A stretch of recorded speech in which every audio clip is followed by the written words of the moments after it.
England has one of the deepest and richest histories of the world, spanning over 1,000 years. Its capital city, London, is one of the world's biggest financial and cultural hubs, a place where the old and the new coexist. Since the departure of the Romans in 410 AD, there has been over 1,600 years of demolitions and rebuilding that has raised the streets of London by up to 20 feet in some places. Tourists flock to the city in the millions annually to experience a glimpse into the past, whether that be through history books, tours of the city, or maybe even vengeful spirits of the past. To this day, the public still holds a fascination for ghosts. It appears the spirits of England's old history still linger. According to a poll, 1 in 3 British adults believe in ghosts, so it's no surprise that its capital would be an epicenter for believers, as well as skeptics. My name's Richard Jones and I do a ghost walk around London. I've been doing it every Saturday night now for 43 years, and I've been seeing haunted London, old graveyards, old buildings, and it's basically what I do for a living. Here we go. I call on thee, whoe'er ye be. My great ambition is to actually to drop dead on a ghost tour. I just think that would be a fantastic way to go, and I want my last words to be, follow me. I believe in the paranormal to an extent as I believe there's something there. I don't believe that the dead come back to haunt the living. My name is Trudy and I've been a tour guide for 36 years, mainly in and around London and day trips from London, so all over the place, 300 different venues at least. I do believe in ghosts because as a young adult I experienced something myself that made me believe in ghosts. I am Emeritus Professor Chris French. Up until 2020 I was a member of the psychology department at Goldsmiths, University of London, where I also headed the anomalistic psychology research unit. Anomalistic psychology is primarily focused upon trying to come up with non-paranormal explanations for ostensibly paranormal experiences. I can't possibly say 100% certainty there are no ghosts, there's no such thing as genuine paranormal phenomena. All I can say is that on the basis of the evidence as I see it at the moment, I'm certainly not convinced that paranormal phenomena actually genuinely exist. Well, my name is Kieran Farrell. I'm able to pursue my research interests, which are essentially psychical research, historical research, and so on. I have also engaged in a lot of voluntary work, and this is for the Society for Psychical Research. The mission of the Society is essentially to research and look into, in an academic and scholarly way, phenomena which are not easily accounted for by modern scientific theories.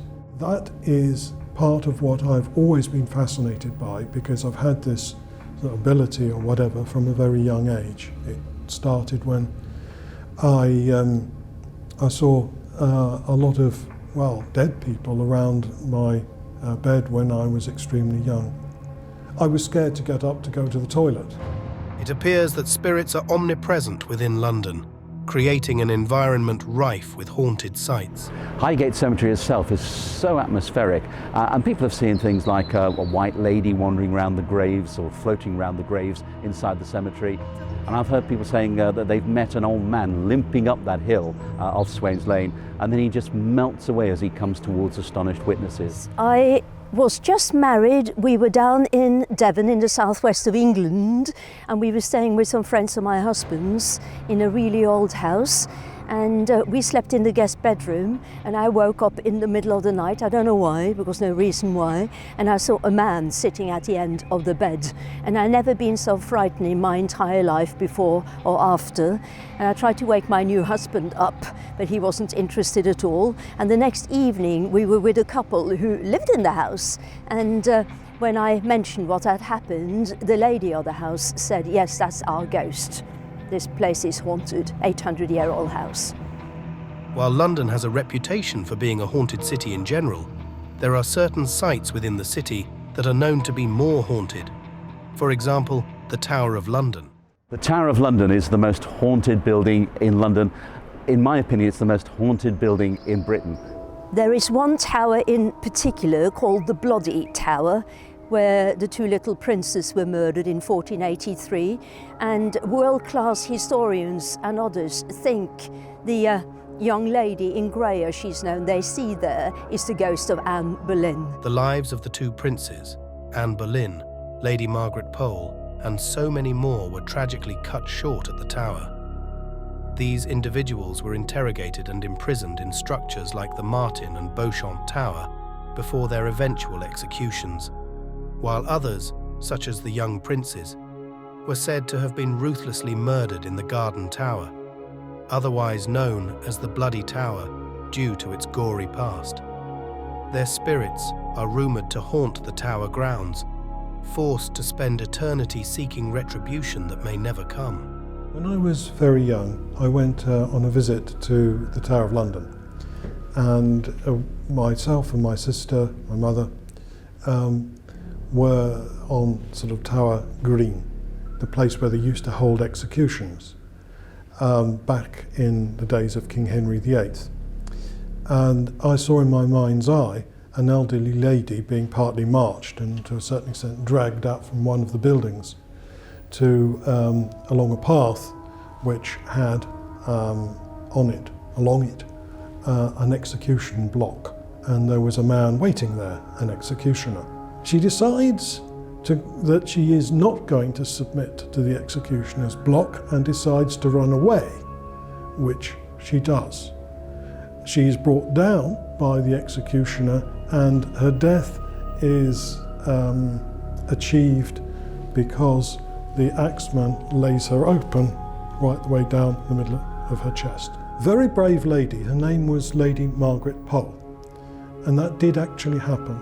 So what I saw was the truth. It had occurred, and that was confirmed, partly by the absolutely stunned beefeaters and so on. One of my favourite stories about the tower was told to me by one of the beefeaters, or the yeoman warders, and it was a story about a chap who had to go round one night, and he was one of the security guards, and he was going round the tower, and these chaps had to patrol every inch of the tower and make sure that everywhere is safe. And this chap had gone through the tower, and he'd gone into the room where Henry VIII's armour is located, and he sat down in front of the armour, and his feet were aching, so he took his shoe off and he was just rubbing his foot, and suddenly a voice behind him said, "There's just you and I here now." And his response was, "Just let me get this shoe on, there's only going to be you here." And he legged it out and he ran out of there. Obviously, if a place already has a reputation for being haunted, then people who go there are much more likely to actually report having some kind of ghostly encounter, not usually seeing a full form apparition, but feeling spooked by it and feeling these kind of anomalous type sensations. Once you've got that germ of an idea, then other people start also reporting strange things happening, and the kind of reputation grows. I think it's worth pointing out that usually when people think they've had a ghostly encounter, it's not the kind of classic Hollywood movie version of seeing some kind of figure walking through a wall and then walking across the room and passing through the other wall.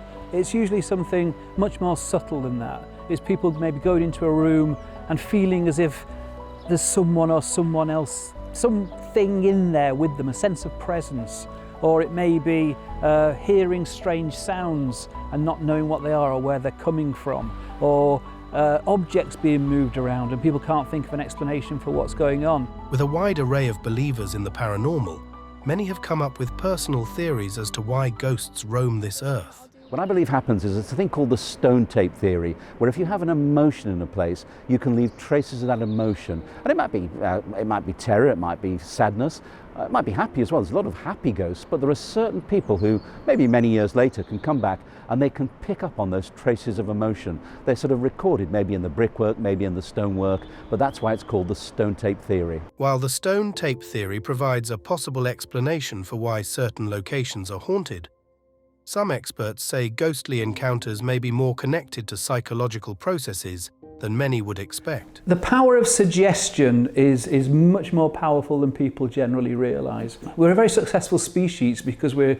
very good at pattern recognition. We pick up on meaning and pattern in the world around us, but sometimes we overplay it and we think we're seeing a pattern that actually isn't really there. Now, one example of this is this thing called pareidolia, where we think we see something clear and distinct in what is actually kind of random visual noise. If you think of a situation where somebody's kind of really frightened at night and then they think they can see a face or a human form in the shadows and they interpret that as a ghost, in fact it could be just this phenomenon of pareidolia. While believers and non-believers alike wonder what makes a haunting, another question arises. So what makes a believer? Such a good question, because I'm just thinking now about all the people I've met. I never believed in ghosts myself until I had that terrible experience with that bloke on my honeymoon sitting at the end of the bed. What was he doing there, for goodness sake, you know? And my guests are typically skeptical or non-believers when it comes to the paranormal. Until then, they sense something themselves. More often than not, they don't, of course. So they go around, what's that Trudy talking about? You know, what is this? But even so, they're interested. So no, they're all different, and that's a fascinating thing, that all these different people, all these highly educated people, all these wonderful humans, then all of a sudden have these experiences, and so start to believe it. But so many British people have felt something all over the United Kingdom, not just London. So you tell me, there must be something going on. More people now believe in the paranormal than they have done probably in the past, for a number of different reasons. We live in an age which is scientific and it's very technological, and people kind of react against that to a certain extent. There's got to be something more to life, the struggle for daily existence, earning the crust. And then, of course, there are all the paranormal TV shows, which show that maybe there's something more there than there is just the day-to-day survival. And then again, a lot of people these days aren't so much religious, they're spiritual. So again, there is a quest, a search for something more. You know, are we more than just smart monkeys? Let's be honest, it's good for us to think that there might be something that comes after. A lot of people don't want to believe that that's it, that basically that we go on into another world, that we go into another spirit form. So consequently, I think people have always been fascinated by the supernatural, and I think certainly once the stories and the films and TV programs got going on, there's an air of mystery to it, because it's something everybody can do. Everybody can be a ghost hunter. It's one thing, you don't have to have any scientific qualifications, you don't have to have any qualifications at all. You can decide, I'm just going to go and explore a haunted house. And there's that thrill that you might just encounter a ghost, and it frightens us, it intrigues us, and best of all, it entertains us. And I think that's why we're interested in it.